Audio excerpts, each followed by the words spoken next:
ਹਫ਼ਤੇ ਭਰ ਦੀਆਂ ਇਮੀਗ੍ਰੇਸ਼ਨ ਦੇ ਨਾਲ ਜੁੜੀਆਂ ਹੋਈਆਂ ਅਪਡੇਟਸ ਲੈ ਕੇ ਮੈਂ ਬਰੁਣ ਕੌਰ ਮਾਨ ਹਾਜ਼ਰ। ਸਤਿ ਸ਼੍ਰੀ ਅਕਾਲ। ਤੁਸੀਂ ਦੇਖ ਰਹੇ ਹੋ Punjab Mail USA TV program weekly immigration update. ਭਾਰਤੀਆਂ ਲਈ ਅਮਰੀਕਾ ਦੇ ਵੀਜ਼ਾ ਅਪਾਇੰਟਮੈਂਟ ਨਿਯਮਾਂ ਦੇ ਵਿੱਚ ਵੱਡਾ ਬਦਲਾਅ। H1B ਵੀਜ਼ਾ ਧਾਰਕਾਂ ਦੇ ਲਈ ਗ੍ਰੇਸ ਪੀਰੀਅਡ ਵਧਾਉਣ ਦੇ ਲਈ ਆਨਲਾਈਨ ਪਟੀਸ਼ਨ ਸ਼ੁਰੂ। ਅਮਰੀਕਾ ਵੱਲੋਂ ਭਾਰਤ ਵਿੱਚ ਬਕਾਇਆ ਵੀਜ਼ਾ ਅਰਜ਼ੀਆਂ ਦੀ ਗਿਣਤੀ ਘਟਾਉਣ ਦੇ ਲਈ ਸਿਫਾਰਸ਼ਾਂ ਲਾਗੂ। ਵਿਦੇਸ਼ ਜਾਣ ਦੇ ਚਾਹਵਾਨ ਭਾਰਤੀਆਂ ਦੇ ਲਈ ਅਹਿਮ ਖਬਰ, ਅਮਰੀਕਾ ਨੇ ਦਿੱਤੀ ਵੱਡੀ ਖੁਸ਼ਖਬਰੀ। ਵੀਜ਼ਿਆਂ ਦੀ ਪ੍ਰਮਾਣਿਕਤਾ ਨਵਿਆਉਣ ਦਾ ਅਮਲ ਮੁੜ ਸ਼ੁਰੂ ਕਰੇਗਾ ਅਮਰੀਕਾ। ਨਾਜਾਇਜ਼ ਤਰੀਕੇ ਦੇ ਨਾਲ ਕੈਨੇਡਾ ਤੋਂ ਅਮਰੀਕਾ ਜਾਣ ਵਾਲਿਆਂ ਦੀ ਗਿਣਤੀ 700% ਵਧੀ। ਕੈਨੇਡਾ ਵੱਲੋਂ ਐਕਸਪ੍ਰੈਸ ਐਂਟਰੀ ਦੀ ਅਰਜ਼ੀ ਆਨਲਾਈਨ ਜਾਂਚਣ ਦੀ ਸਹੂਲਤ ਉਪਲਬਧ। UK ਵਿੱਚ ਨਾਜਾਇਜ਼ ਢੰਗ ਦੇ ਨਾਲ ਦਾਖਲ ਹੋਣ ਵਾਲੇ ਭਾਰਤੀਆਂ ਦੀ ਵਧੀ ਗਿਣਤੀ। UK ਬਣ ਰਿਹਾ ਹੈ ਅੰਤਰਰਾਸ਼ਟਰੀ ਵਿਦਿਆਰਥੀਆਂ ਦੇ ਲਈ ਮਨਪਸੰਦ ਦੇਸ਼। UK 'ਚ ਮਹਿੰਗਾਈ ਕਾਰਨ ਭਾਰਤੀ ਵਿਦਿਆਰਥੀਆਂ ਦੀਆਂ ਵਧੀਆਂ ਮੁਸ਼ਕਲਾਂ। ਅੰਤਰਰਾਸ਼ਟਰੀ ਵਿਦਿਆਰਥੀਆਂ ਤੇ ਕਾਮਿਆਂ ਵੱਲੋਂ ਵਿਨੀਪੈਗ ਵਿੱਚ 2 ਰੋਜ਼ਾ ਰੋਸ ਪ੍ਰਦਰਸ਼ਨ। ਨਿਊਜ਼ੀਲੈਂਡ ਸਰਕਾਰ ਨੇ ਲਿਆ ਅਹਿਮ ਫੈਸਲਾ, ਭਾਰਤੀਆਂ ਨੂੰ ਹੋਵੇਗਾ ਵੱਡਾ ਫਾਇਦਾ। ਵਿਦੇਸ਼ਾਂ ਵਿੱਚ ਭਾਰਤੀ ਵਿਦਿਆਰਥੀਆਂ ਦੀ ਗਿਣਤੀ ਨੇ ਤੋੜੇ ਰਿਕਾਰਡ। ਕੌਮਾਂਤਰੀ ਯਾਤਰੀਆਂ ਨੂੰ ਕੋਵਿਡ ਜਾਂਚ ਰਿਪੋਰਟ ਤੋਂ ਛੋਟ। ਸਕੂਟ 에ਅਰਲਾਈਨ ਰਾਹੀਂ ਸਿੰਗਾਪੁਰ ਤੋਂ ਅੰਮ੍ਰਿਤਸਰ ਆਉਣ ਵਾਲਿਆਂ ਲਈ ਕਰੋਨਾ ਟੈਸਟ ਨਹੀਂ ਜ਼ਰੂਰੀ। ਲੀਬੀਆ ਵਿੱਚ ਫਸੇ ਨੌਜਵਾਨਾਂ ਨੇ ਵੀਡੀਓ ਜਾਰੀ ਕਰਕੇ ਸਰਕਾਰ ਤੋਂ ਮੰਗੀ ਮਦਦ। ਯੂਨਾਨ ਵਿੱਚ ਪ੍ਰਵਾਸੀਆਂ ਨਾਲ ਭਰੀ ਕਿਸ਼ਤੀ ਡੁੱਬਣ ਕਾਰਨ 4 ਲੋਕਾਂ ਦੀ ਮੌਤ। ਪੰਜਾਬੀਆਂ ਨੇ ਹਵਾਈ ਉਡਾਰੀ ਦੇ ਤੋੜੇ ਰਿਕਾਰਡ। ਅੰਮ੍ਰਿਤਸਰ ਏਅਰਪੋਰਟ ਤੇ ਅੰਤਰਰਾਸ਼ਟਰੀ ਯਾਤਰੀਆਂ ਦੀ ਗਿਣਤੀ 'ਚ 111% ਵਾਧਾ। ਏਅਰ ਇੰਡੀਆ 'ਚ ਪਾਇਲਟਾਂ ਦੀ ਕਮੀ ਕਾਰਨ ਅਮਰੀਕਾ ਤੇ ਕੈਨੇਡਾ ਦੀਆਂ ਉਡਾਣਾਂ ਰੱਦ। ਤੁਸੀਂ ਦੇਖ ਰਹੇ ਹੋ ਵੀਕਲੀ ਇਮੀਗ੍ਰੇਸ਼ਨ ਅਪਡੇਟ। ਭਾਰਤ ਵਿੱਚ ਅਮਰੀਕੀ ਵੀਜ਼ਾ ਲਈ ਮੁਲਾਕਾਤ ਲਈ ਉਡੀਕ ਦੀ ਮਿਆਦ ਅਜੇ ਵੀ 500 ਦਿਨਾਂ ਤੋਂ ਵੱਧ ਹੈ। ਭਾਰਤ ਵਿੱਚ ਅਮਰੀਕੀ ਦੂਤਵਾਸ ਨੇ ਕਿਹਾ ਹੈ ਕਿ ਵਿਦੇਸ਼ ਜਾਣ ਵਾਲੇ ਭਾਰਤੀ ਅਮਰੀਕੀ ਦੂਤਵਾਸ ਜਾਂ ਕੌਂਸਲੇਟ ਵਿੱਚ ਜਾ ਕੇ ਵੀਜ਼ਾ ਅਪਾਇੰਟਮੈਂਟ ਲੈ ਸਕਦੇ ਨੇ। ਥਾਈਲੈਂਡ ਦੀ ਉਦਾਹਰਨ ਦਿੰਦੇ ਹੋਏ ਅਮਰੀਕੀ ਦੂਤਵਾਸ ਨੇ ਕਿਹਾ ਕਿ ਇੱਥੇ B1 ਅਤੇ V2 ਵੀਜ਼ਾ ਲਈ ਨਿਯੁਕਤੀ ਦੀ ਸਮਰੱਥਾ ਉਪਲਬਧ ਹੈ।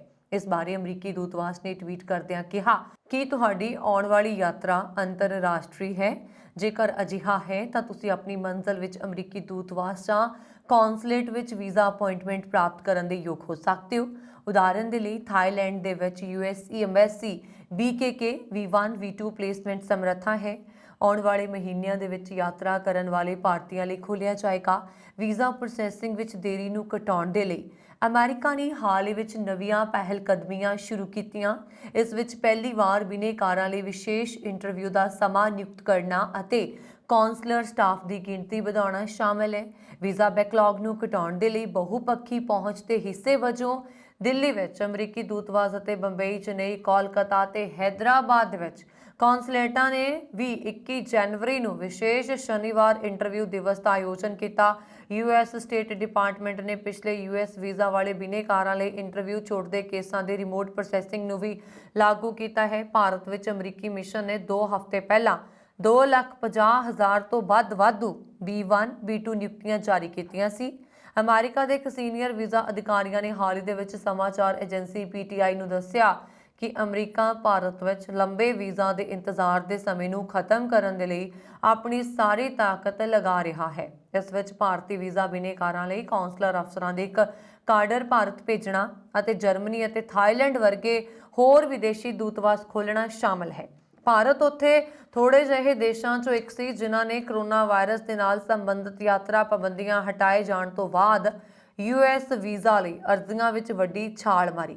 ਭਾਰਤ ਵਿੱਚ ਪਹਿਲੀ ਵਾਰ ਵੀਜ਼ਾ ਬਿਨੇਕਾਰਾਂ ਲਈ ਲੰਬੇ ਇੰਤਜ਼ਾਰ ਦੀ ਮਿਆਦ ਨੂੰ ਲੈ ਕੇ ਚਿੰਤਾਵਾਂ ਵੱਧ ਰਹੀਆਂ ਨੇ, ਖਾਸ ਤੌਰ ਤੇ B1 ਅਤੇ V2 ਸ਼੍ਰੇਣੀਆਂ ਅਧੀਨ ਅਪਲਾਈ ਕਰਨ ਵਾਲਿਆਂ ਲਈ। ਭਾਰਤ ਵਿੱਚ ਪਹਿਲੀ ਵਾਰ B1 B2 ਵੀਜ਼ਾ ਬਿਨੇਕਾਰਾਂ ਦੀ ਉਡੀਕ ਦੀ ਮਿਆਦ ਪਿਛਲੇ ਸਾਲ ਅਕਤੂਬਰ ਵਿੱਚ 3 ਸਾਲ ਦੇ ਕਰੀਬ ਸੀ। ਅਮਰੀਕਾ ਦੇ ਤਕਨੀਕੀ ਖੇਤਰ ਵਿੱਚ ਵੱਡੀ ਗਿਣਤੀ ਵਿੱਚ ਛਾਂਟੀ ਕਾਰਨ ਭਾਰਤੀ ਪੇਸ਼ੇਵਰ ਬੇਰੁਜ਼ਗਾਰ ਹੋ ਗਏ ਨੇ। ਇਸ ਮਗਰੋਂ 2 ਭਾਰਤੀ ਅਮਰੀਕੀ ਸੰਗਠਨਾਂ ਨੇ ਇੱਕ ਆਨਲਾਈਨ ਪਟੀਸ਼ਨ ਸ਼ੁਰੂ ਕੀਤੀ ਹੈ ਜਿਸ ਵਿੱਚ ਰਾਸ਼ਟਰਪਤੀ ਜੋ ਬਾਈਡਨ ਨੂੰ H1B ਵੀਜ਼ਾ ਦੀ ਗ੍ਰੇਸ ਪੀਰੀਅਡ ਵਧਾਉਣ ਦੀ ਅਪੀਲ ਕੀਤੀ ਗਈ ਹੈ। ਪਟੀਸ਼ਨ ਦੇ ਮੁਤਾਬਕ ਗ੍ਰੇਸ ਪੀਰੀਅਡ 2 ਮਹੀਨੇ ਤੋਂ ਵਧਾ ਕੇ ਹੁਣ 1 ਸਾਲ ਕਰਨ ਦੀ ਮੰਗ ਕੀਤੀ ਗਈ ਹੈ। ਇਸ ਦਾ ਮਤਲਬ ਹੈ ਕਿ ਇੱਕ ਵਾਰ ਨੌਕਰੀ ਤੋਂ ਕੱਢੇ ਜਾਣ ਤੇ H1B ਵੀਜ਼ਾ ਤੇ ਵਿਦੇਸ਼ੀ ਤਕਨੀਕੀ ਕਰਮਚਾਰੀਆਂ ਦੇ ਕੋਲ ਨਵੀਂ ਨੌਕਰੀ ਲੱਭਣ ਦੇ ਲਈ 60 ਦਿਨਾਂ ਦੀ ਮੌਜੂਦਾ ਮਿਆਦ ਦੀ ਬਜਾਏ 1 ਸਾਲ ਦਾ ਸਮਾਂ ਹੋਏਗਾ। ਇਸ ਤੋਂ ਬਾਅਦ ਉਹਨਾਂ ਨੂੰ ਦੇਸ਼ ਛੱਡਣਾ ਹੋਏਗਾ। H1B ਵੀਜ਼ਾ ਇੱਕ ਗੈਰ ਪ੍ਰਵਾਸੀ ਵੀਜ਼ਾ ਹੈ ਜੋ ਅਮਰੀਕੀ ਕੰਪਨੀਆਂ ਨੂੰ ਵਿਸ਼ੇਸ਼ ਕਿੱਤਿਆਂ ਦੇ ਵਿੱਚ ਵਿਦੇਸ਼ੀ ਕਰਮਚਾਰੀਆਂ ਨੂੰ ਨਿਯੁਕਤ ਕਰਨ ਦੀ ਆਗਿਆ ਦਿੰਦਾ ਹੈ, ਜਿਨ੍ਹਾਂ ਲਈ ਸਿਧਾਂਤਕ ਜਾਂ ਤਕਨੀਕੀ ਮੁਹਾਰਤ ਦੀ ਲੋੜ ਹੁੰਦੀ ਹੈ। ਤਕਨੀਕੀ ਕੰਪਨੀਆਂ ਭਾਰਤ ਅਤੇ ਚੀਨ ਵਰਗੇ ਦੇਸ਼ਾਂ ਤੋਂ ਹਰ ਸਾਲ ਹਜ਼ਾਰਾਂ ਕਰਮਚਾਰੀਆਂ ਨੂੰ ਨਿਯੁਕਤੀ ਕਰਨ ਦੇ ਲਈ ਇਸ ਤੇ ਨਿਰਭਰ ਕਰਦੀਆਂ ਨੇ। ਅਮਰੀਕੀ ਵਿਦੇਸ਼ ਵਿਭਾਗ ਨੇ ਚੁੱਪ-ਚਪੀਤੇ ਰਾਸ਼ਟਰਪਤੀ ਕਮਿਸ਼ਨ ਦੀਆਂ ਸਿਫਾਰਸ਼ਾਂ ਲਾਗੂ ਕਰ ਦਿੱਤੀਆਂ ਨੇ, ਜਿਸ ਨੇ ਭਾਰਤ ਵਿੱਚ ਵੀਜ਼ਾ ਇੰਟਰਵਿਊ ਦੇ ਲਈ ਅਮਰੀਕੀ ਕੂਟਨੀਤਿਕ ਮਿਸ਼ਨ ਖੋਲ੍ਹਣ ਜਿਹੇ ਕਦਮਾਂ ਦੇ ਸੁਝਾਅ ਦਿੱਤੇ ਨੇ। ਇਨ੍ਹਾਂ 'ਚ ਉਦੇਸ਼ ਭਾਰਤ ਵਿੱਚ ਬਕਾਇਆ ਵੀਜ਼ਾ ਅਰਜ਼ੀਆਂ ਦੀ ਗਿਣਤੀ ਘੱਟ ਕਰਨਾ ਹੈ। ਭਾਰਤ ਉਹਨਾਂ ਕੁਝ ਮੁਲਕਾਂ 'ਚੋਂ ਇੱਕ ਹੈ ਜਿੱਥੇ ਕਰੋਨਾ ਵਾਇਰਸ ਦੇ ਨਾਲ ਸੰਬੰਧਿਤ ਯਾਤਰਾ ਪਾਬੰਦੀਆਂ ਹਟਾਏ ਜਾਣ ਮਗਰੋਂ ਅਮਰੀਕਾ ਵੀਜ਼ਾ ਲਈ ਅਰਜ਼ੀਆਂ 'ਚ ਤੇਜ਼ੀ ਦੇਖੀ ਗਈ। ਰਾਸ਼ਟਰਪਤੀ ਕਮਿਸ਼ਨ ਨੇ ਪਾਇਆ ਕਿ ਵੀਜ਼ਾ ਅਪਾਇੰਟਮੈਂਟ ਦੇ ਵਿੱਚ ਦੇਰੀ ਨਾਲ ਉਹਨਾਂ ਵਿਦਿਆਰਥੀਆਂ ਅਤੇ ਵਿਜ਼ਿਟਰਾਂ ਦੇ ਲਈ ਮੁਸ਼ਕਲਾਂ ਪੈਦਾ ਹੋ ਰਹੀਆਂ ਨੇ ਜਿਨ੍ਹਾਂ ਦੀ ਅਮਰੀਕਾ 'ਚ ਪੜ੍ਹਾਈ ਅਤੇ ਯਾਤਰਾ ਕਰਨ ਦੀ ਯੋਜਨਾ ਹੈ। ਕਮਿਸ਼ਨ ਨੇ ਸਿਫਾਰਿਸ਼ ਕੀਤੀ ਹੈ ਕਿ ਵਿਦੇਸ਼ ਵਿਭਾਗ ਨੂੰ ਜਿੱਥੇ ਸੰਭਵ ਹੋਵੇ ਉੱਥੇ ਡਿਜੀਟਲ ਇੰਟਰਵਿਊ ਦੀ ਆਗਿਆ ਦੇਣੀ ਚਾਹੀਦੀ ਹੈ ਅਤੇ ਦੁਨੀਆ ਭਰ ਦੇ ਦੂਤਘਰਾਂ ਦੇ ਮੁਲਾਜ਼ਮਾਂ ਅਤੇ ਅਮਰੀਕੀ ਕੌਂਸਲਰ ਅਮਲੇ ਨੂੰ ਅਜਿਹੇ ਦੂਤਘਰਾਂ 'ਚ ਡਿਜੀਟਲ ਇੰਟਰਵਿਊ ਕਰਾਉਣ 'ਚ ਸਹਾਇਤਾ ਕਰਨੀ ਚਾਹੀਦੀ ਹੈ ਜਿੱਥੇ ਵਧੇਰੀ ਗਿਣਤੀ ਵਿੱਚ ਅਰਜ਼ੀਆਂ ਬਕਾਇਆ ਨੇ। ਸਿਫਾਰਸ਼ਾਂ ਦੇ ਵਿੱਚ ਵੀਜ਼ਾ ਇੰਟਰਵਿਊ ਲਈ ਭਾਰਤ ਦੇ ਬਾਹਰ ਅਮਰੀਕੀ ਮਿਸ਼ਨ ਖੋਲ੍ਹਣਾ ਅਤੇ ਵਧੇਰੇ ਕਾਊਂਟਰਾਂ ਦਾ ਪ੍ਰਬੰਧ ਕਰਨਾ ਆਦਿ ਸ਼ਾਮਲ ਨੇ। ਭਾਰਤ ਵਿੱਚ ਅਮਰੀਕੀ ਅੰਬੈਸੀ ਨੇ ਜਨਵਰੀ 2023 'ਚ 1 ਲੱਖ ਤੋਂ ਜ਼ਿਆਦਾ ਅਰਜ਼ੀਆਂ ਪ੍ਰੋਸੈਸ ਕੀਤੀਆਂ ਨੇ, ਜੋ ਇੱਕ ਮਹੀਨੇ 'ਚ ਸਭ ਤੋਂ ਵੱਧ ਨੇ ਅਤੇ ਜੁਲਾਈ 2019 ਤੋਂ ਬਾਅਦ ਕਿਸੇ ਮਹੀਨੇ 'ਚ ਸਭ ਤੋਂ ਵੱਧ ਗਿਣਤੀ ਹੈ। ਅਮਰੀਕਾ ਜਾਣ ਦੇ ਚਾਹਵਾਨ ਭਾਰਤੀਆਂ ਲਈ ਭਾਰਤ ਸਥਿਤ ਅਮਰੀਕੀ ਦੂਤਘਰ ਨੇ ਖੁਸ਼ਖਬਰੀ ਦਿੱਤੀ ਹੈ। ਅਮਰੀਕਾ ਨੇ ਲੰਬੇ ਸਮੇਂ ਤੋਂ ਆਪਣੇ ਵੀਜ਼ੇ ਦੀ ਉਡੀਕ ਕਰ ਰਹੇ ਭਾਰਤੀਆਂ ਲਈ ਨਵੀਂ ਸ਼ੁਰੂਆਤ ਕੀਤੀ ਹੈ। ਭਾਰਤ ਵਿੱਚ ਅਮਰੀਕੀ ਦੂਤਘਰ ਨੇ ਐਤਵਾਰ ਨੂੰ ਕਿਹਾ ਕਿ ਵਿਦੇਸ਼ ਯਾਤਰਾ ਕਰਨ ਵਾਲੇ ਭਾਰਤੀ ਉਸ ਦੇਸ਼ ਵਿੱਚ ਅਮਰੀਕੀ ਦੂਤਘਰ ਜਾਂ ਕੌਂਸਲੇਟ ਤੋਂ ਵੀਜ਼ਾ ਲਈ ਅਰਜ਼ੀ ਦੇ ਸਕਣਗੇ। ਗੌਰਤਲਬ ਹੈ ਕਿ ਅਮਰੀਕਾ ਦਾ ਵੀਜ਼ਾ ਲੈਣ ਦੇ ਲਈ ਭਾਰਤੀਆਂ ਨੂੰ ਅਜੇ ਵੀ ਅਪਾਇੰਟਮੈਂਟ ਲੈਣ ਦੇ ਲਈ 500 ਦਿਨਾਂ ਤੋਂ ਵੱਧ ਦਾ ਲੰਬਾ ਸਮਾਂ ਇੰਤਜ਼ਾਰ ਕਰਨਾ ਪੈਂਦਾ ਹੈ। ਜੇ ਤੁਸੀਂ ਕੰਮ ਦੇ ਲਈ ਅਮਰੀਕਾ ਜਾਣ ਦੀ ਕੋਸ਼ਿਸ਼ ਕਰ ਰਹੇ ਹੋ ਜਾਂ ਪਹਿਲਾਂ ਹੀ ਅਮਰੀਕਾ 'ਚ ਰਹਿ ਰਹੇ ਹੋ ਅਤੇ ਕੰਮ ਕਰ ਰਹੇ ਹੋ, ਫਿਰ ਤੁਹਾਡੇ ਲਈ ਇੱਕ ਚੰਗੀ ਖਬਰ ਹੈ। ਅਮਰੀਕਾ ਦੇ ਵੀਜ਼ਾ ਨੂੰ ਲੈ ਕੇ ਤੁਹਾਡੀ ਵੱਡੀ ਮੁਸੀਬਤ ਖਤਮ ਹੋਣ ਵਾਲੀ ਹੈ। ਦਰਅਸਲ ਅਮਰੀਕਾ ਆਪਣੀ ਵੀਜ਼ਾ ਪਾਲਿਸੀ ਵਿੱਚ ਵੱਡਾ ਬਦਲਾਅ ਕਰਨ ਜਾ ਰਿਹਾ ਹੈ। ਇਹ H1B ਅਤੇ L1 ਵੀਜ਼ਾ ਬਾਰੇ ਹੈ। ਅਮਰੀਕਾ ਆਪਣੀ ਡੋਮੈਸਟਿਕ ਵੀਜ਼ਾ ਰਿਵੈਲਿਡੇਸ਼ਨ ਪਾਲਿਸੀ ਮੁੜ ਸ਼ੁਰੂ ਕਰਨ ਦੀ ਯੋਜਨਾ ਬਣਾ ਰਿਹਾ ਹੈ। ਜਿਵੇਂ ਅਜਿਹਾ ਹੁੰਦਾ ਹੈ, ਤੁਹਾਨੂੰ ਆਪਣਾ US ਵੀਜ਼ਾ ਰੀਨਿਊ ਕਰਨ ਦੇ ਲਈ ਇੱਧਰ-ਉੱਧਰ ਭੱਜਣ ਦੀ ਲੋੜ ਨਹੀਂ ਪਏਗੀ। ਅਮਰੀਕਾ ਇਸ ਸੰਬੰਧੀ ਇੱਕ ਪਾਇਲਟ ਪ੍ਰੋਜੈਕਟ ਸ਼ੁਰੂ ਕਰਨ ਵਾਲਾ ਹੈ। ਪਾਇਲਟ ਪ੍ਰੋਜੈਕਟ ਇਸ ਸਾਲ ਸ਼ੁਰੂ ਕੀਤਾ ਜਾਏਗਾ। ਉਸ ਤੋਂ ਬਾਅਦ ਮਿਲੇ ਨਤੀਜਿਆਂ ਦੇ ਆਧਾਰ ਤੇ ਅਮਰੀਕਾ ਦੀ ਵੀਜ਼ਾ ਰੀਨਿਊਅਲ ਦੀ ਇਹ ਨਵੀਂ ਪਾਲਿਸੀ ਪੂਰੀ ਤਰ੍ਹਾਂ ਲਾਗੂ ਹੋ ਜਾਏਗੀ। ਇਹ ਨਵੀਂ ਪਾਲਿਸੀ ਹਰ ਸਾਲ ਹਜ਼ਾਰਾਂ ਭਾਰਤੀ ਪ੍ਰੋਫੈਸ਼ਨਲਜ਼ ਨੂੰ ਵੱਡੀ ਰਾਹਤ ਦੇਣ ਜਾ ਰਹੀ ਹੈ। ਅਮਰੀਕੀ ਵਿਦੇਸ਼ ਵਿਭਾਗ ਦੇ ਬੁਲਾਰੇ ਨੇ ਦੱਸਿਆ ਕਿ ਅਸੀਂ ਲੋਕਾਂ ਦੇ ਵੀਜ਼ਾ ਰੀਨਿਊ ਕਰਨ ਦੇ ਲਈ ਦੂਜੇ ਦੇਸ਼ ਜਾਣ ਦੀ ਜ਼ਰੂਰਤ ਨੂੰ ਖਤਮ ਕਰਨ ਦੀ ਯੋਜਨਾ ਤੇ ਕੰਮ ਕਰ ਰਹੇ ਹਾਂ। ਇਹ ਪਾਲਿਸੀ ਬਿਲਕੁਲ ਵੀ ਨਵੀਂ ਨਹੀਂ ਹੈ। ਇਸ ਤੋਂ ਪਹਿਲਾਂ ਅਮਰੀਕਾ ਦੀ ਵੀਜ਼ਾ ਰੀਨਿਊਅਲ ਪਾਲਿਸੀ ਵੀ ਇਸੇ ਤਰ੍ਹਾਂ ਸੀ। ਉਦੋਂ ਨਾਨ ਇਮੀਗ੍ਰੈਂਟ ਵੀਜ਼ਾ ਦੀ ਕੁਝ ਕੈਟਾਗਰੀ ਖਾਸ ਕਰ H1B ਵੀਜ਼ਾ ਨੂੰ ਅਮਰੀਕਾ 'ਚ ਰੀਨਿਊ ਕਰਵਾਇਆ ਜਾ ਸਕਦਾ ਸੀ, ਪਰ ਉਸ ਤੋਂ ਬਾਅਦ ਨਿਯਮ ਬਦਲ ਦਿੱਤੇ ਗਏ। ਵੀਜ਼ਾ ਸਟੈਂਪਿੰਗ ਅਤੇ ਰੀਨਿਊਅਲ ਲਈ ਅਮਰੀਕਾ 'ਚ ਕੰਮ ਕਰ ਰਹੇ ਵਰਕਿੰਗ ਪ੍ਰੋਫੈਸ਼ਨਲਜ਼ ਨੂੰ ਦੂਜੇ ਦੇਸ਼ ਜਾਣਾ ਪੈਂਦਾ ਸੀ। ਇਹਨਾਂ ਵਿੱਚੋਂ ਜ਼ਿਆਦਾਤਰ ਆਪਣੇ ਦੇਸ਼ ਵਾਪਸ ਜਾ ਕੇ ਅਮਰੀਕਾ ਦਾ ਵੀਜ਼ਾ ਐਕਸਟੈਂਸ਼ਨ ਕਰਵਾ ਲੈਂਦੇ ਸਨ। ਵੀਜ਼ਾ ਐਕਸਟੈਂਸ਼ਨ ਤੋਂ ਬਾਅਦ ਪਾਸਪੋਰਟ ਤੇ ਮੋਹਰ ਲਗਾਉਣ ਦੇ ਲਈ ਨਵੀਆਂ ਤਰੀਕਾਂ ਨਾਲ ਦੁਬਾਰਾ ਕੰਮ ਕਰਨਾ ਪਏਗਾ। ਭਾਵੇਂ ਉਹ ਅਮਰੀਕਾ ਤੋਂ ਬਾਹਰ ਜਾ ਰਹੇ ਨੇ ਅਤੇ ਦੁਬਾਰਾ ਉੱਥੇ ਵਾਪਸ ਜਾਣਾ ਚਾਹੁੰਦੇ ਨੇ, ਸਟੈਂਪਿੰਗ ਦੀ ਲੋੜ ਹੁੰਦੀ ਹੈ। ਵੀਜ਼ਾ ਰੀਸਟੈਂਪਿੰਗ ਕੇਵਲ ਕਿਸੇ ਵੀ ਅਮਰੀਕੀ ਕੌਂਸਲੇਟ ਵਿੱਚ ਹੀ ਕੀਤੀ ਜਾ ਸਕਦੀ ਹੈ। ਇਹ H1B ਵੀਜ਼ਾ ਇੱਕ ਵਾਰ 3 ਸਾਲਾਂ ਲਈ ਜਾਰੀ ਕੀਤਾ ਜਾਂਦਾ ਹੈ। ਹੁਣ ਤੱਕ ਵਿਦੇਸ਼ੀਆਂ ਲਈ ਅਮਰੀਕਾ 'ਚ ਰਹਿਣਾ ਅਤੇ ਕੰਮ ਕਰਨਾ ਬਹੁਤ ਮੁਸ਼ਕਿਲ ਸੀ, ਖਾਸ ਤੌਰ ਤੇ ਜਦੋਂ ਲੋਕਾਂ ਨੂੰ ਅਮਰੀਕਾ ਦੇ ਵੀਜ਼ਾ ਦੀ ਲੰਬੀ ਕਰਨੀ ਹੋਵੇ ਅਤੇ ਇਸ ਦੇ ਲਈ ਲੋਕਾਂ ਨੂੰ 800 ਤੋਂ 1000 ਦਿਨ ਤੱਕ ਦਾ ਇੰਤਜ਼ਾਰ ਕਰਨਾ ਪੈਂਦਾ ਸੀ। ਕੈਨੇਡਾ ਦੇ ਰਸਤੇ ਅਮਰੀਕਾ ਦਾਖਲ ਹੋ ਰਹੇ ਗੈਰ ਕਾਨੂੰਨੀ ਪ੍ਰਵਾਸੀਆਂ ਦੀ ਗਿਣਤੀ ਦੇ ਵਿੱਚ 2022 ਦੇ ਦੌਰਾਨ 700% ਵਾਧਾ ਹੋਇਆ ਹੈ। ਕਸਟਮਜ਼ ਅਤੇ ਬਾਰਡਰ ਪ੍ਰੋਟੈਕਸ਼ਨ ਦੇ ਅੰਕੜਿਆਂ ਦੇ ਮੁਤਾਬਕ ਪਿਛਲੇ ਸਾਲ 42,000 ਤੋਂ ਵੱਧ ਪ੍ਰਵਾਸੀ ਅਮਰੀਕਾ ਦੇ ਉੱਤਰੀ ਬਾਰਡਰ ਤੋਂ ਨਾਜਾਇਜ਼ ਤਰੀਕੇ ਨਾਲ ਦਾਖਲ ਹੋਏ। ਦੱਸਿਆ ਜਾ ਰਿਹਾ ਕਿ ਇਹਨਾਂ ਵਿੱਚ ਇੱਕ ਭਾਰਤੀ ਪਰਿਵਾਰ ਵੀ ਸ਼ਾਮਲ ਸੀ ਜੋ 8 ਮਹੀਨੇ ਤੇ 2 ਸਾਲ ਦੇ ਬੱਚਿਆਂ ਦੀ ਜਾਨ ਦੀ ਪਰਵਾਹ ਨਾ ਕਰਦਿਆਂ -10 ਡਿਗਰੀ ਤਾਪਮਾਨ ਵਿੱਚ ਕੈਨੇਡਾ ਤੋਂ ਅਮਰੀਕਾ ਪੁੱਜਾ। ਕੈਨੇਡਾ ਦੇ ਇਮੀਗ੍ਰੇਸ਼ਨ ਮੰਤਰਾਲਾ ਦੇ ਵੱਲੋਂ ਆਨਲਾਈਨ ਅਰਜ਼ੀਆਂ ਜਾਂਚਣ ਦੀ ਸਹੂਲਤ ਵਿੱਚ ਵਾਧਾ ਕੀਤਾ ਗਿਆ ਅਤੇ ਹੁਣ ਐਕਸਪ੍ਰੈਸ ਐਂਟਰੀ ਵਿੱਚ ਡਰਾ ਨਿਕਲਣ ਤੋਂ ਬਾਅਦ ਅਪਲਾਈ ਕਰਨ ਵਾਲੇ ਲੋਕ ਵੀ ਆਪਣੀਆਂ ਅਰਜ਼ੀਆਂ ਦਾ ਸਟੇਟਸ ਆਨਲਾਈਨ ਜਾਂਚ ਸਕਣਗੇ। ਇਸ ਤਰ੍ਹਾਂ ਉਹਨਾਂ ਨੂੰ ਆਸਾਨੀ ਨਾਲ ਪਤਾ ਲੱਗਦਾ ਰਹੇਗਾ ਕਿ ਉਹਨਾਂ ਦੀਆਂ ਅਰਜ਼ੀਆਂ ਦਾ ਨਿਪਟਾਰਾ ਕਿਸ ਪੜਾਅ ਉੱਪਰ ਪੁੱਜ ਚੁੱਕਾ ਹੈ। ਇਹ ਵੀ ਕਿ ਜੇਕਰ ਇਮੀਗ੍ਰੇਸ਼ਨ ਅਧਿਕਾਰੀਆਂ ਨੂੰ ਕੋਈ ਹੋਰ ਦਸਤਾਵੇਜ਼ ਜਾਂ ਜਾਣਕਾਰੀ ਦੀ ਜ਼ਰੂਰਤ ਹੋਵੇਗੀ ਤਾਂ ਉਹਨਾਂ ਬਾਰੇ ਆਨਲਾਈਨ ਪਤਾ ਲੱਗ ਜਾਣ ਕਰਕੇ ਲੋੜੀਂਦੀ ਕਾਰਵਾਈ ਜਲਦੀ ਪੂਰੀ ਕੀਤੀ ਜਾ ਸਕਦੀ ਹੈ। ਇਸ ਨਾਲ ਅਰਜ਼ੀ ਦਾ ਫੈਸਲਾ ਕਰਨ ਨੂੰ ਘੱਟ ਸਮਾਂ ਲੱਗੇਗਾ। ਨਵੇਂ ਐਲਾਨ ਦੇ ਮੁਤਾਬਕ ਹੋਰਨਾਂ ਵਰਗਾਂ ਵਾਂਗ ਹੁਣ federal skilled workers program, Canadian experience class, federal skilled trades program ਅਤੇ ਪ੍ਰੋਵਿੰਸ਼ੀਅਲ ਨੋਮੀਨੀ ਪ੍ਰੋਗਰਾਮ ਦੇ ਅਰਜ਼ੀਕਰਤਾ ਵੀ ਇਸ ਆਨਲਾਈਨ ਸਹੂਲਤ ਦਾ ਲਾਭ ਲੈ ਸਕਣਗੇ। ਵਿੱਤੀ 31 ਜਨਵਰੀ ਤੱਕ ਐਕਸਪ੍ਰੈਸ ਐਂਟਰੀ ਰਾਹੀਂ ਉਪਲਬਧ ਇਮੀਗ੍ਰੇਸ਼ਨ ਕੈਟਾਗਰੀਜ਼ ਦੇ ਵਿੱਚ ਲਗਭਗ 47,800 ਅਰਜ਼ੀਕਰਤਾ ਅਤੇ PNP ਦੇ ਵਿੱਚ 66,000 ਤੋਂ ਵੱਧ ਅਰਜ਼ੀਕਰਤਾ ਕੈਨੇਡਾ ਦੀ ਪੱਕੀ ਇਮੀਗ੍ਰੇਸ਼ਨ ਅਪਲਾਈ ਕਰਕੇ ਫੈਸਲੇ ਦੀ ਉਡੀਕ ਕਰ ਰਹੇ ਸਨ। ਕੁੱਲ ਮਿਲਾ ਕੇ ਸੁਪਰ ਵੀਜ਼ਾ ਸਮੇਤ ਆਰਜੀ visa, work permit, study permit, ਪੱਕੀ ਇਮੀਗ੍ਰੇਸ਼ਨ ਦੀਆਂ ਤਕਰੀਬਨ 21 ਲੱਖ ਅਰਜ਼ੀਆਂ ਕੈਨੇਡਾ ਦੇ ਇਮੀਗ੍ਰੇਸ਼ਨ ਅਧਿਕਾਰੀਆਂ ਦੇ ਵਿਚਾਰ ਅਧੀਨ ਨੇ। ਜਾਨ ਨੂੰ ਖਤਰਾ ਪੈਦਾ ਕਰਨ ਵਾਲੀਆਂ ਛੋਟੀਆਂ ਕਿਸ਼ਤੀਆਂ ਜ਼ਰੀਏ ਇੰਗਲਿਸ਼ ਚੈਨਲ ਪਾਰ ਕਰਕੇ ਬ੍ਰਿਟੇਨ ਦੇ ਸਮੁੰਦਰ ਤੱਟਾਂ ਤੇ ਗੈਰ ਕਾਨੂੰਨੀ ਢੰਗ ਨਾਲ ਪਹੁੰਚਣ ਦੇ ਮਾਮਲੇ 'ਚ ਭਾਰਤੀ ਨਾਗਰਿਕ ਕਥਿਤ ਤੌਰ ਤੇ ਤੀਜਾ ਸਭ ਤੋਂ ਵੱਡਾ ਪ੍ਰਵਾਸੀ ਸਮੂਹ ਹੈ। ਦ ਟਾਈਮਜ਼ ਅਖਬਾਰ ਦੀ ਰਿਪੋਰਟ ਵਿੱਚ ਕਿਹਾ ਗਿਆ ਹੈ ਕਿ ਗ੍ਰਹਿ ਦਫ਼ਤਰ ਦੇ ਅਧਿਕਾਰੀਆਂ ਦਾ ਮੰਨਣਾ ਹੈ ਕਿ ਭਾਰਤੀ ਵਿਦਿਆਰਥੀ ਨਿਯਮਾਂ ਦੇ ਵਿੱਚ ਮੌਜੂਦ ਉਸ ਖਾਮੀ ਦਾ ਇਸਤੇਮਾਲ ਕਰ ਰਹੇ ਨੇ ਜੋ ਸ਼ਰਨ ਮੰਗਣ ਵਾਲਿਆਂ ਨੂੰ ਬ੍ਰਿਟੇਨ ਵਿੱਚ ਪੜ੍ਹਾਈ ਕਰਨ ਅਤੇ ਅੰਤਰਰਾਸ਼ਟਰੀ ਫੀਸਾਂ ਦੀ ਤੁਲਨਾ 'ਚ ਕਾਫੀ ਘੱਟ ਰਕਮ ਦਾ ਭੁਗਤਾਨ ਕਰਨ ਦੀ ਆਗਿਆ ਦਿੰਦਾ ਹੈ। ਰਿਪੋਰਟ ਵਿੱਚ ਕਿਹਾ ਗਿਆ ਹੈ ਕਿ ਇਸ ਸਾਲ ਲਗਭਗ 250 ਭਾਰਤੀ ਪ੍ਰਵਾਸੀਆਂ ਨੇ ਛੋਟੀਆਂ ਕਿਸ਼ਤੀਆਂ ਜ਼ਰੀਏ ਆਪਣੀ ਜਾਨ ਖਤਰੇ 'ਚ ਪਾ ਕੇ ਇੰਗਲਿਸ਼ ਚੈਨਲ ਪਾਰ ਕੀਤਾ। ਇਹ ਗਿਣਤੀ ਪਿਛਲੇ ਸਾਲ ਇੰਗਲਿਸ਼ ਚੈਨਲ ਪਾਰ ਕਰਨ ਵਾਲਿਆਂ ਨਾਲੋਂ 233 ਵੱਧ ਹੈ। ਇਸ ਤਰ੍ਹਾਂ ਭਾਰਤੀ ਨਾਗਰਿਕ ਇਸ ਮਾਮਲੇ 'ਚ ਅਫਗਾਨ ਅਤੇ ਸੀਰੀਆ ਦੇ ਨਾਗਰਿਕਾਂ ਤੋਂ ਬਾਅਦ ਤੀਜੇ ਸਥਾਨ ਤੇ ਨੇ। ਰਿਪੋਰਟ ਵਿੱਚ ਦਾਅਵਾ ਕੀਤਾ ਗਿਆ ਹੈ ਕਿ ਇਸ ਦੇ ਪਿੱਛੇ ਇੱਕ ਸਿਧਾਂਤ ਭਾਰਤੀਆਂ ਲਈ ਸਰਬੀਆ ਦੇ ਵੀਜ਼ਾ ਮੁਕਤ ਯਾਤਰਾ ਨਿਯਮ ਨੂੰ ਦੱਸਿਆ ਜਾ ਰਿਹਾ ਹੈ।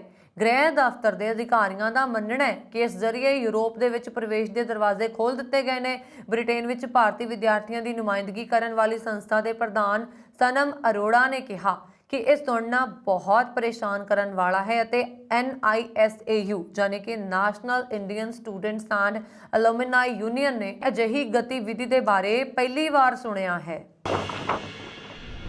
ਦੁਨੀਆ ਭਰ ਦੇ ਵਿਦਿਆਰਥੀ UK ਨੂੰ ਪੜ੍ਹਾਈ ਕਰਨ ਦੇ ਲਈ ਇੱਕ ਮਹੱਤਵਪੂਰਨ ਸਥਾਨ ਵਜੋਂ ਦੇਖ ਰਹੇ ਨੇ। ਦੁਨੀਆ ਭਰ ਦੇ ਵਿਦਿਆਰਥੀ UK 'ਚ ਪੜ੍ਹਾਈ ਕਰਨ ਦੀ ਚੋਣ ਕਰਨ ਦੇ ਨਾਲ ਇਹ ਕੋਈ ਹੈਰਾਨੀ ਦੀ ਗੱਲ ਨਹੀਂ ਹੈ ਕਿ ਦੇਸ਼ ਪਿਛਲੇ ਕੁਝ ਸਾਲਾਂ 'ਚ ਅਜਿਹੇ ਵਿਦਿਆਰਥੀਆਂ ਦੇ ਲਈ ਇੱਕ ਪਸੰਦੀਦਾ ਬਦਲ ਬਣ ਗਿਆ ਹੈ।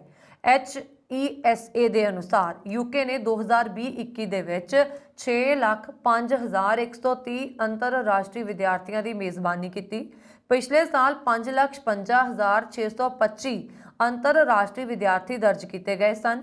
ਇਹ ਵਾਧਾ ਮੁੱਖ ਤੌਰ ਤੇ ਇਮੀਗ੍ਰੇਸ਼ਨ ਪ੍ਰਤੀ UK ਦੇ ਖੁੱਲ੍ਹੇ ਰਵੱਈਏ ਅਤੇ ਇਸ ਤੱਥ ਦੇ ਕਾਰਨ ਹੈ ਕਿ ਇਹ ਅੰਤਰਰਾਸ਼ਟਰੀ ਵਿਦਿਆਰਥੀਆਂ ਨੂੰ ਚੁਣਨ ਦੇ ਲਈ ਬਹੁਤ ਸਾਰੇ ਕੋਰਸਾਂ ਦੀ ਪੇਸ਼ਕਸ਼ ਕਰਦਾ ਹੈ।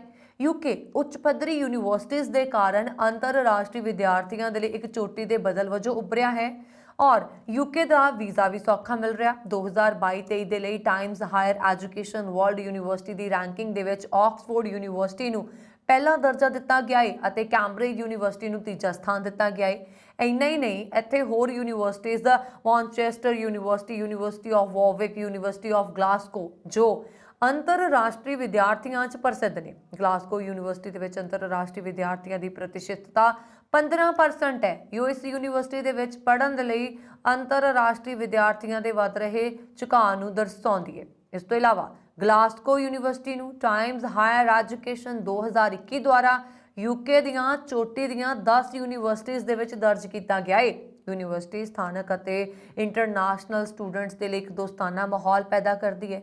ਮਿਆਰੀ ਸਿੱਖਿਆ ਦੇ ਨਾਲ ਸ਼ਹਿਰ ਬਹੁਤ ਸਾਰੀਆਂ ਚੀਜ਼ਾਂ ਲਈ ਪ੍ਰਸਿੱਧ ਹੈ।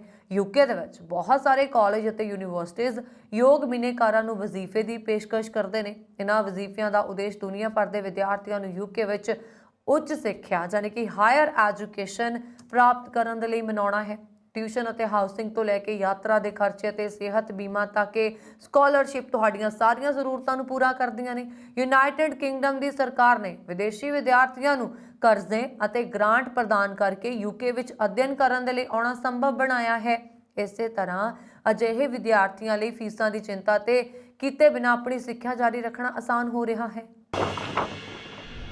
ਭਾਰਤੀ ਵਿਦਿਆਰਥੀਆਂ ਦਾ ਯੂਕੇ ਵਿੱਚ ਉੱਚ ਸਿੱਖਿਆ ਹਾਸਲ ਕਰਨ ਦਾ ਸੁਪਨਾ ਚਕਨਾਚੂਰ ਵੀ ਹੋ ਰਿਹਾ। ਦੂਜੇ ਪਾਸੇ ਜਿੱਥੇ ਵਿਦਿਆਰਥੀਆਂ ਦੇ ਲਈ ਯੂਕੇ ਪਹਿਲੀ ਪਸੰਦ ਬਣ ਗਿਆ, ਦੂਸਰਾ ਪੱਖ ਵੀ ਹੈ ਵੱਧਦੀ ਮਹਿੰਗਾਈ। ਜੀ ਹਾਂ, ਵੱਧਦੀ ਮਹਿੰਗਾਈ ਦੇ ਕਾਰਨ ਲਗਭਗ 4.5 ਲੱਖ ਭਾਰਤੀ ਵਿਦਿਆਰਥੀਆਂ ਦੇ ਵਿੱਚੋਂ 1/4 ਤੇ ਪੜ੍ਹਾਈ ਛੱਡਣ ਦਾ ਖਤਰਾ ਬਣ ਰਿਹਾ ਹੈ। ਪਿਛਲੇ ਸਾਲ ਹੀ ਲਗਭਗ 1,27,000 ਵਿਦਿਆਰਥੀ ਯੂਕੇ ਆਏ। ਇੱਕ ਸਮਾਚਾਰ ਏਜੰਸੀ ਨਾਲ ਗੱਲਬਾਤ ਦੇ ਵਿੱਚ ਕਈ ਭਾਰਤੀ ਵਿਦਿਆਰਥੀਆਂ ਨੇ ਦੱਸਿਆ ਕਿ ਉਹ ਇੱਕ ਸਮੇਂ ਦਾ ਖਾਣਾ ਨਹੀਂ ਖਾ ਰਹੇ। ਮੱਧਵਰਗੀ ਪਰਿਵਾਰਾਂ ਨਾਲ ਸੰਬੰਧਿਤ ਬਹੁਤ ਸਾਰੇ ਵਿਦਿਆਰਥੀ ਕਰਜ਼ਾ ਲੈ ਕੇ ਯੂਕੇ ਗਏ ਨੇ। ਇਹਨਾਂ ਭਾਰਤੀ ਵਿਦਿਆਰਥੀਆਂ ਨੇ ਕਿਹਾ ਕਿ ਉਹਨਾਂ ਦੇ ਲਈ 2 ਵਕਤ ਦਾ ਖਾਣਾ ਮੁਸ਼ਕਲ ਹੋ ਗਿਆ, ਇਸ ਲਈ ਉਹ ਵਨ ਟਾਈਮ ਬਿਗ ਮੀਲ ਖਾਂਦੇ ਨੇ। ਹੁਣ ਸੁਨਕ ਸਰਕਾਰ ਪ੍ਰਵਾਸੀ ਵਿਦਿਆਰਥੀਆਂ ਦੇ ਲਈ ਕੰਮ ਦੇ ਘੰਟੇ ਵਧਾ ਕੇ 30 ਘੰਟੇ ਪ੍ਰਤੀ ਹਫ਼ਤੇ ਕਰਨ ਤੇ ਵਿਚਾਰ ਕਰ ਰਹੀ ਹੈ। ਇਸ ਤੇ ਵੀ ਯੂਕੇ ਸਰਕਾਰ ਦੇ ਸਖਤ ਨਿਯਮ ਵਿਦਿਆਰਥੀਆਂ ਦੀਆਂ ਮੁਸ਼ਕਲਾਂ ਵਧਾ ਰਹੇ ਨੇ। ਯੂਕੇ ਵਿੱਚ ਪੜ੍ਹਾਈ ਪੂਰੀ ਕਰਨ ਤੋਂ ਬਾਅਦ ਜੋ ਵਿਦਿਆਰਥੀਆਂ ਨੂੰ 6 ਮਹੀਨਿਆਂ 'ਚ ਨੌਕਰੀ ਨਹੀਂ ਮਿਲਦੀ ਤਾਂ ਉਹਨਾਂ ਨੂੰ ਵਾਪਸ ਉਹਨਾਂ ਦੇ ਦੇਸ਼ ਭੇਜ ਦਿੱਤਾ ਜਾਂਦਾ ਹੈ।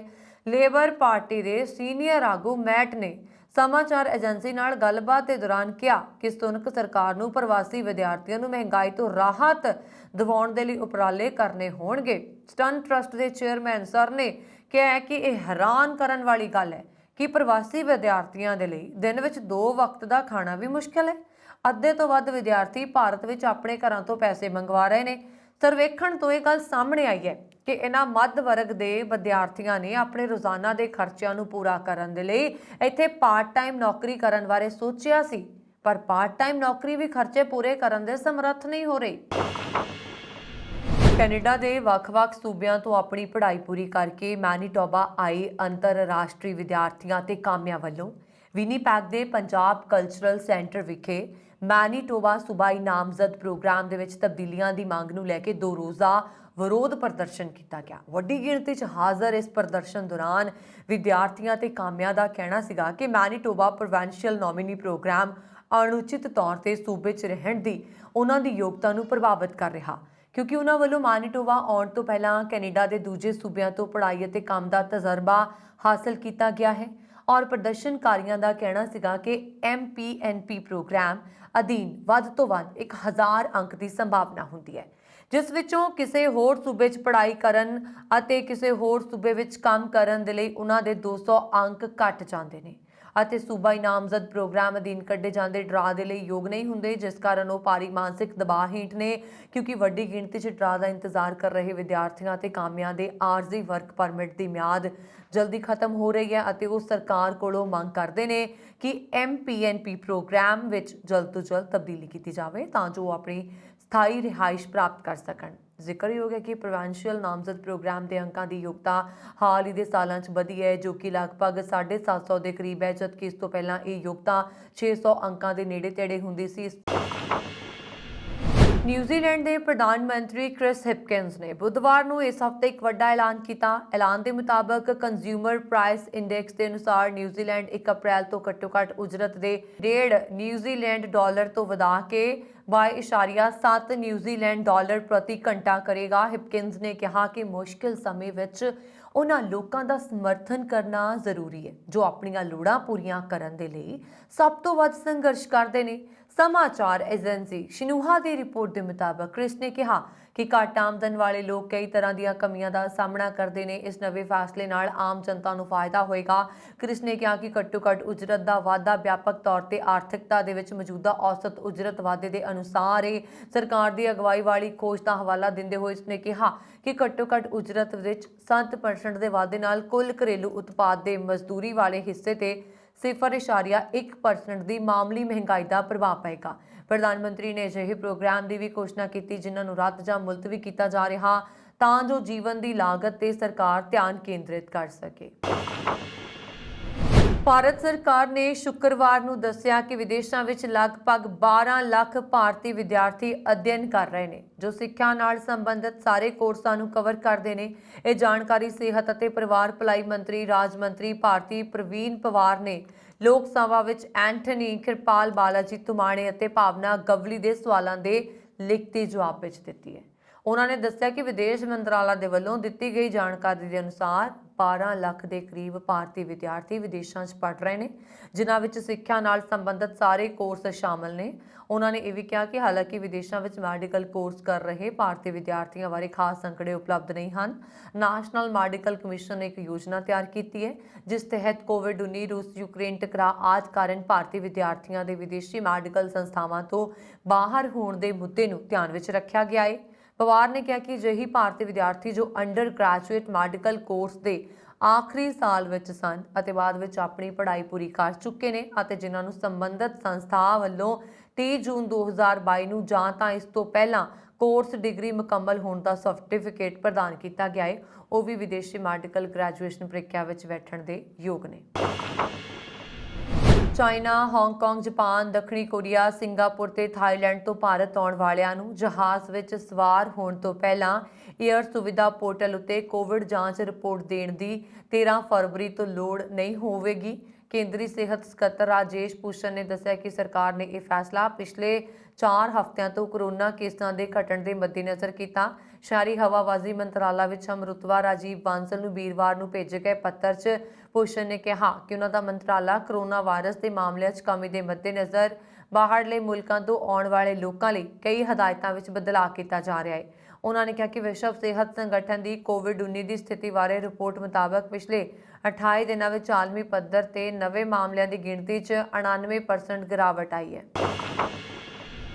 ਸਿੰਗਾਪੁਰ ਤੋਂ ਸਕੂਟ 에ਅਰਲਾਈਨ ਦੀ ਅੰਮ੍ਰਿਤਸਰ ਦੇ ਲਈ ਸਿੱਧੀ ਉਡਾਣ ਚਾ ਰਹੇ ਯਾਤਰੀਆਂ ਲਈ ਚੰਗੀ ਖਬਰ ਹੈ। ਦਰਅਸਲ ਹੁਣ ਯਾਤਰੀਆਂ ਨੂੰ ਉਡਾਣ ਭਰਨ ਤੋਂ ਪਹਿਲਾਂ ਕੋਵਿਡ ਟੈਸਟ ਅਤੇ ਏਅਰ ਸੁਵਿਧਾ ਫਾਰਮ ਨਹੀਂ ਭਰਨਾ ਪੈਣਾ। ਫਲਾਈ ਅੰਮ੍ਰਿਤਸਰ ਇਨੀਸ਼ੀਏਟਿਵ ਦੇ ਗਲੋਬਲ ਕਨਵੀਨਰ ਸਮੀਪ ਸਿੰਘ ਗੁਮਟਾਲਾ ਨੇ ਇਹ ਜਾਣਕਾਰੀ ਸਾਂਝੀ ਕੀਤੀ ਹੈ ਕਿ ਥਾਈਲੈਂਡ, ਸਿੰਗਾਪੁਰ, ਜਾਪਾਨ, ਹਾਂਗਕਾਂਗ, ਦੱਖਣੀ ਕੋਰੀਆ, ਚਾਈਨਾ ਤੋਂ ਭਾਰਤ ਆਉਣ ਵਾਲੇ ਯਾਤਰੀਆਂ ਲਈ ਇਹਨਾਂ ਸ਼ਰਤਾਂ ਨੂੰ ਖਤਮ ਕਰ ਦਿੱਤਾ ਹੈ। ਇਹਨਾਂ 6 ਮੁਲਕਾਂ ਦੇ ਵਿੱਚ ਕੋਵਿਡ ਦੀ ਸਥਿਤੀ 'ਚ ਸੁਧਾਰ ਦੇ ਕਾਰਨ ਭਾਰਤ ਵੱਲੋਂ ਇਹ ਫੈਸਲਾ ਲਿਆ ਗਿਆ ਹੈ। ਸਿਹਤ ਅਤੇ ਪਰਿਵਾਰ ਭਲਾਈ ਮੰਤਰਾਲਾ ਦੇ ਵੱਲੋਂ ਜਾਰੀ ਕੀਤੇ ਗਏ ਨਵੇਂ ਦਿਸ਼ਾ ਨਿਰਦੇਸ਼ 13 ਫਰਵਰੀ ਨੂੰ ਸਵੇਰੇ 11 ਵਜੇ ਤੋਂ ਲਾਗੂ ਹੋਣਗੇ। ਇਸ ਸਮੇਂ ਤੋਂ ਪਹਿਲਾਂ ਇਹਨਾਂ ਮੁਲਕਾਂ ਤੋਂ ਭਾਰਤ ਪਹੁੰਚਣ ਵਾਲੇ ਯਾਤਰੀਆਂ ਨੂੰ ਮੌਜੂਦਾ ਨਿਯਮਾਂ ਦੇ ਅਨੁਸਾਰ ਟੈਸਟ ਕਰਾਉਣਾ ਹੋਏਗਾ। ਗੁਮਟਾਲਾ ਦੇ ਅਨੁਸਾਰ ਸਕੂਟ ਹਫ਼ਤੇ 'ਚ 5 ਦਿਨ ਸਿੰਗਾਪੁਰ ਅੰਮ੍ਰਿਤਸਰ ਦਰਮਿਆਨ ਸਿੱਧੀਆਂ ਉਡਾਣਾਂ ਦਾ ਸੰਚਾਲਨ ਕਰਦੀ ਹੈ। ਇਹਨਾਂ ਉਡਾਣਾਂ ਦੇ ਲਈ ਸਕੂਟ ਵੱਲੋਂ ਆਪਣੇ 335 ਸੀਟਾਂ ਵਾਲੇ ਵੱਡੇ ਬੋਇੰਗ ਡ੍ਰੀਮ ਲਾਈਨਰ ਜਹਾਜ਼ ਦੀ ਵਰਤੋਂ ਕੀਤੀ ਜਾਂਦੀ ਹੈ। ਇਹਨਾਂ ਉਡਾਣਾਂ ਰਾਹੀਂ ਪੰਜਾਬੀਆਂ ਦੀ ਵੱਡੀ ਗਿਣਤੀ ਆਸਟ੍ਰੇਲੀਆ ਤੋਂ ਸਿੰਗਾਪੁਰ ਰਾਹੀਂ ਅੰਮ੍ਰਿਤਸਰ ਆਉਂਦੀ ਹੈ। ਉਹਨਾਂ ਲਈ ਵੀ ਇਹ ਵੱਡੀ ਰਾਹਤ ਹੈ। ਇਸ ਫੈਸਲੇ ਦੇ ਨਾਲ ਯਾਤਰੀਆਂ ਨੂੰ ਟੈਸਟ ਕਰਵਾਉਣ ਦੀ ਖੱਜਲ ਖੁਆਰੀ ਤੋਂ ਛੁਟਕਾਰਾ ਮਿਲਣਾ ਹੈ ਅਤੇ ਖਰਚਾ ਵੀ ਬਚੇਗਾ। ਭਾਰਤ ਸਰਕਾਰ ਨੇ 24 ਦਸੰਬਰ ਨੂੰ ਕੁਝ ਨਵੇਂ ਦਿਸ਼ਾ ਨਿਰਦੇਸ਼ਾਂ ਨੂੰ ਲਾਗੂ ਕੀਤਾ ਸੀ ਜਿਸ ਵਿੱਚ ਟੈਸਟ ਕਰਵਾਉਣੇ ਅਤੇ ਫਾਰਮ ਭਰਨ ਦੇ ਨਾਲ ਨਿਯਮਾਂ ਨੂੰ ਹੁਣ ਵਾਪਸ ਲਿਆ ਗਿਆ ਹੈ। ਇੱਕ ਵਾਰ ਫਿਰ ਤੋਂ ਵਿਦੇਸ਼ੀ ਧਰਤੀ ਤੇ ਪੈਸੇ ਕਮਾਉਣ ਗਏ ਨੌਜਵਾਨ ਮੁਸ਼ਕਲਾਂ 'ਚ ਫਸ ਗਏ ਨੇ। ਦੱਸ ਦਈਏ ਕਿ ਹੁਣ ਲੀਬੀਆ ਤੋਂ ਇੱਕ ਵੀਡੀਓ ਸਾਹਮਣੇ ਆਈ ਹੈ ਜਿਸ ਵਿੱਚ ਪੰਜਾਬ ਸਮੇਤ ਗੁਆਂਢੀ ਸੂਬਿਆਂ ਦੇ ਕਰੀਬ 12 ਨੌਜਵਾਨ ਨਜ਼ਰ ਆ ਰਹੇ ਨੇ। ਇਹਨਾਂ ਨੌਜਵਾਨਾਂ ਨੇ ਵੀਡੀਓ ਸ਼ੇਅਰ ਕਰਕੇ ਦੱਸਿਆ ਕਿ ਲੋਕ ਉਹਨਾਂ ਨੂੰ ਰਿਹਾ ਕਰਨ ਦੇ ਲਈ $3000 ਦੀ ਮੰਗ ਕਰ ਰਹੇ ਨੇ। ਨੌਜਵਾਨਾਂ ਨੇ ਦੱਸਿਆ ਕਿ ਉਹਨਾਂ ਨੂੰ ਏਜੰਟਾਂ ਨੇ ਲੀਬੀਆ ਦੇ ਬੇਨਗਾਜ਼ੀ ਵਿੱਚ LCC ਸੀਮੈਂਟ ਫੈਕਟਰੀ 'ਚ ਕੰਮ ਕਰਨ ਲਈ ਭੇਜਿਆ ਸੀ। ਉਹਨਾਂ ਨੂੰ ਕੰਮ ਦੇਣ ਦੀ ਬਜਾਏ ਬੰਦਕ ਬਣਾ ਲਿਆ ਗਿਆ। ਇਹ ਖਬਰ ਇਸ ਹਫ਼ਤੇ ਦੀ ਸ਼ੁਰੂਆਤ ਵਿੱਚ ਆਈ ਸੀ। ਉਹਨਾਂ ਨੂੰ ਗੇਟ ਤੱਕ ਕਮਰੇ ਤੋਂ ਬਾਹਰ ਨਹੀਂ ਜਾਣ ਦਿੱਤਾ ਜਾਂਦਾ। ਨੌਜਵਾਨਾਂ ਨੇ ਆਪਣੀ ਵੀਡੀਓ ਜਾਰੀ ਕਰਕੇ ਦੱਸਿਆ ਸੀਗਾ ਕਿ ਭੋਜਨ ਅਤੇ ਪਾਣੀ ਨਾ ਮਿਲਣ ਕਾਰਨ ਉਹਨਾਂ ਦੀ ਜਾਨ ਵੀ ਖਤਰੇ 'ਚ ਹੈ। ਯੂਨਾਨ ਦੇ ਲੋਰੋਸ ਟਾਪੂ ਦੇ ਤੱਟ ਉੱਤੇ ਪਿਛਲੇ ਐਤਵਾਰ ਨੂੰ ਪ੍ਰਵਾਸੀਆਂ ਨੂੰ ਲਿਜਾ ਰਹੀ ਇੱਕ ਕਿਸ਼ਤੀ ਪਲਟ ਗਈ ਜਿਸ ਵਿੱਚ 3 ਲੜਕਿਆਂ ਅਤੇ ਇੱਕ ਔਰਤ ਦੀ ਮੌਤ ਹੋ ਗਈ। ਅਧਿਕਾਰੀਆਂ ਨੇ ਇਹ ਜਾਣਕਾਰੀ ਦਿੱਤੀ। ਉਹਨਾਂ ਨੇ ਦੱਸਿਆ ਕਿ ਕਿਸ਼ਤੀ ਤੇ ਘੱਟੋ-ਘੱਟ 44 ਲੋਕ ਸਵਾਰ ਸੀ। ਯੂਨਾਨ ਕੋਸਟ ਗਾਰਡ ਦੇ ਇੱਕ ਸੀਨੀਅਰ ਅਧਿਕਾਰੀ ਨੇ ਦੱਸਿਆ ਕਿ ਵਿਅਕਤੀ ਨੇ ਸੂਚਨਾ ਦਿੱਤੀ ਸੀ ਕਿ ਉਸਨੇ ਸਮੁੰਦਰ ਵਿੱਚ ਇੱਕ ਲਾਸ਼ ਦੇਖੀ ਹੈ। ਇਸ ਤੋਂ ਬਾਅਦ ਘਟਨਾ ਸਥਾਨ ਤੇ 3 ਸਮੁੰਦਰੀ ਜਹਾਜ਼ ਅਤੇ ਇੱਕ ਜਹਾਜ਼ ਭੇਜਿਆ ਗਿਆ, ਜਿੱਥੇ ਇੱਕ ਔਰਤ ਦੀ ਲਾਸ਼ ਮਿਲੀ ਅਤੇ ਇੱਕ ਬੇਹੋਸ਼ ਮੁੰਡੇ ਸਮੇਤ 39 ਲੋਕਾਂ ਨੂੰ ਉੱਥੋਂ ਬਾਹਰ ਕੱਢਿਆ ਗਿਆ। ਉਹਨਾਂ ਨੇ ਦੱਸਿਆ ਕਿ ਬੇਹੋਸ਼ੀ ਦੀ ਹਾਲਤ ਵਿੱਚ ਮਿਲੇ ਲੜਕੇ ਸਮੇਤ 2 ਹੋਰ ਲੜਕਿਆਂ ਦੀ ਐਤਵਾਰ ਸ਼ਾਮ ਹਸਪਤਾਲ ਵਿੱਚ ਇਲਾਜ ਦੇ ਦੌਰਾਨ ਮੌਤ ਹੋ ਗਈ ਸੀ। ਉੱਥੇ ਹੀ ਦੁਪਹਿਰ ਬਾਅਦ 3 ਨਾਬਾਲਗ ਅਤੇ 2 ਬਾਲਗਾਂ ਨੂੰ ਹਸਪਤਾਲ ਵਿੱਚ ਦਾਖਲ ਕਰਵਾਇਆ ਗਿਆ। ਬਾਕੀ ਯਾਤਰੀ ਆਸਰਾ ਕੈਂਪਾਂ ਵਿੱਚ ਨੇ। ਅਧਿਕਾਰੀਆਂ ਨੇ ਦੱਸਿਆ ਕਿ ਖੇਤਰ ਵਿੱਚ ਤੇਜ਼ ਹਵਾਵਾਂ ਅਤੇ ਮੀਂਹ ਕਾਰਨ ਕਿਸ਼ਤੀ ਪਾਣੀ 'ਚ ਲਗਭਗ ਅੱਧੀ ਡੁੱਬ ਗਈ ਸੀ। ਸ੍ਰੀ ਗੁਰੂ ਰਾਮਦਾਸ ਜੀ ਅੰਤਰਰਾਸ਼ਟਰੀ ਹਵਾਈ ਅੱਡਾ ਅੰਮ੍ਰਿਤਸਰ ਮਹਾਮਾਰੀ ਤੋਂ ਬਾਅਦ ਸਾਲ 2022 ਵਿੱਚ ਆਪਣੇ ਅੰਤਰਰਾਸ਼ਟਰੀ ਤੇ ਘਰੇਲੂ ਉਡਾਣਾਂ ਦਾ ਵਿਸਥਾਰ ਕਰਨ ਵਿੱਚ ਕਾਮਯਾਬ ਰਿਹਾ ਹੈ। ਇੱਥੋਂ ਯਾਤਰੀਆਂ ਦੀ ਆਵਾਜਾਈ ਵਿੱਚ ਲਗਾਤਾਰ ਵਾਧਾ ਹੋਇਆ ਹੈ। ਇਸ ਸੰਬੰਧੀ ਫਲਾਈ ਅੰਮ੍ਰਿਤਸਰ ਇਨੀਸ਼ੀਏਟਿਵ ਦੇ ਗਲੋਬਲ ਕਨਵੀਨਰ ਨੇ ਦੱਸਿਆ ਹੈ ਕਿ ਸਾਲ 2022 ਦੇ ਦੌਰਾਨ ਯਾਤਰੀਆਂ ਦੀ ਕੁੱਲ ਗਿਣਤੀ ਕੋਵਿਡ ਮਹਾਮਾਰੀ ਤੋਂ ਪਹਿਲਾਂ ਸਾਲ 2019 ਚ 95% ਦੀ ਗਿਣਤੀ ਤੱਕ ਪਹੁੰਚ ਗਈ ਹੈ। ਉਹਨਾਂ ਦੇ ਅਨੁਸਾਰ ਏਅਰਪੋਰਟ ਅਥਾਰਟੀ ਆਫ ਇੰਡੀਆ ਤੋਂ ਉਪਲਬਧ ਅੰਕੜਿਆਂ ਦੇ ਵਿਸ਼ਲੇਸ਼ਣ ਦੱਸਦੇ ਨੇ ਕਿ ਹਵਾਈ ਅੱਡੇ ਨੇ ਸਾਲ 2022 ਚ ਕੁੱਲ 22.4 ਲੱਖ ਯਾਤਰੀਆਂ ਦਾ ਸਵਾਗਤ ਕੀਤਾ, ਜਦਕਿ 2019 ਚ ਸਭ ਤੋਂ ਵੱਧ 25,63,000 ਯਾਤਰੀਆਂ ਦੀ ਗਿਣਤੀ ਦਰਜ ਕੀਤੀ ਗਈ। ਸਾਲ 2022 ਦੀ ਗਿਣਤੀ ਸਾਲ 2021 ਦੀ ਗਿਣਤੀ 13,02,000 ਦੇ ਮੁਕਾਬਲੇ 69.39% ਵੱਧ ਹੈ। ਗਮਟਾਲਾ ਨੇ ਕਿਹਾ ਕਿ ਅੰਕੜਿਆਂ ਦੇ ਅਨੁਸਾਰ ਅੱਡੇ ਤੋਂ ਸਾਲ 2022 ਦੇ ਵਿੱਚ ਅੰਤਰਰਾਸ਼ਟਰੀ ਯਾਤਰੀਆਂ ਦੀ ਗਿਣਤੀ ਤਕਰੀਬਨ 6.5 ਲੱਖ ਦਰਜ ਕੀਤੀ ਗਈ। ਏਅਰ ਇੰਡੀਆ ਦਾ ਸੰਚਾਲਨ ਚਾਲਕ ਦਲ ਦੇ ਮੈਂਬਰਾਂ ਦੀ ਕਮੀ ਦੇ ਕਾਰਨ ਪ੍ਰਭਾਵਿਤ ਹੋ ਰਿਹਾ। ਸੂਤਰਾਂ ਨੇ ਦੱਸਿਆ ਕਿ ਇਸ ਕਾਰਨ ਅਮਰੀਕਾ ਤੇ ਕੈਨੇਡਾ ਦੀਆਂ ਕੁਝ ਉਡਾਣਾਂ ਜਾਂ ਤਾਂ ਰੱਦ ਹੋ ਰਹੀਆਂ ਨੇ ਜਾਂ ਉਹਨਾਂ ਦੀ ਰਵਾਨਗੀ ਵਿੱਚ ਦੇਰੀ ਹੋ ਰਹੀ ਹੈ। ਟਾਟਾ ਸਮੂਹ ਦੀ ਕੰਪਨੀ ਏਅਰ ਇੰਡੀਆ ਨੂੰ ਵੀ ਚਾਲਕ ਦਲ ਦੀ ਕਮੀ ਕਾਰਨ ਪਿਛਲੇ ਸਾਲ ਮੁਸ਼ਕਲਾਂ ਦਾ ਸਾਹਮਣਾ ਕਰਨਾ ਪਿਆ ਸੀ। ਏਅਰ ਇੰਡੀਆ ਦੇਸ਼ ਦੀ ਇਕਲੌਤੀ ਏਅਰਲਾਈਨ ਹੈ ਜੋ ਲੰਬੀ ਦੂਰੀ ਦੀਆਂ ਉਡਾਣਾਂ ਚਲਾਉਂਦੀ ਹੈ। 16 ਘੰਟਿਆਂ ਤੋਂ ਵੱਧ ਸਮੇਂ ਦੀਆਂ ਉਡਾਣਾਂ ਇਸ ਸ਼੍ਰੇਣੀ ਵਿੱਚ ਆਉਂਦੀਆਂ ਨੇ। ਇਹ ਸਨ ਇਸ ਹਫਤੇ ਦੀਆਂ ਇਮੀਗ੍ਰੇਸ਼ਨ ਦੇ ਨਾਲ ਜੁੜੀਆਂ ਹੋਈਆਂ ਕੁਝ ਅਪਡੇਟਸ। ਮੈਨੂੰ ਵਰੁਣ ਕੌਰ ਮਾਨ ਨੂੰ ਦਿਓ ਆਗਿਆ। ਅਗਲੇ ਹਫਤੇ ਫਿਰ ਤੋਂ ਹਾਜ਼ਰ ਹੋਵਾਂਗੇ ਜੀ। ਸ਼ੁਕਰੀਆ, ਸਤਿ ਸ਼੍ਰੀ ਅਕਾਲ। ਤੇ ਹਾਂ, ਸਾਡਾ YouTube ਚੈਨਲ ਜ਼ਰੂਰ ਸਬਸਕ੍ਰਾਈਬ ਕਰ ਦਿਓ। ਧੰਨਵਾਦ।